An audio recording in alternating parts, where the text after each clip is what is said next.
When I was 23 years old, I actually moved into my first investment property. Now, at the time, I didn't really know what I was doing, but I did decide to make a very savvy move.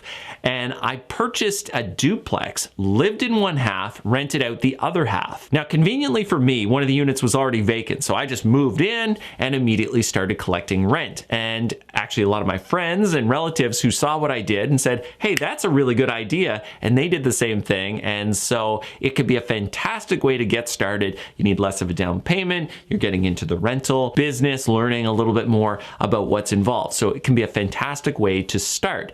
But if you are somebody who is looking at a property that is already fully occupied, so maybe you're picking up a duplex and your intention is to move into one half and keep renting out the other half, there is a process that can legally be followed to have one of the tenants leave so that you can move in. Process is very simple. It takes a few months. You have to get an affidavit from a lawyer. You also have to get what's called a DR2 form filled out, and that is submitted to the tenant, and then they're required to leave within a certain period of time, so it can be done. That being said, just please always remember to be very ethical. I've seen it happen many a times where people say that they're moving in and then they don't actually move in. So please only do this if you're actually intending to move into the property. Be a good landlord and do good for the industry, because right now there's a lot of people out there that are, you know, they're looking for a place to live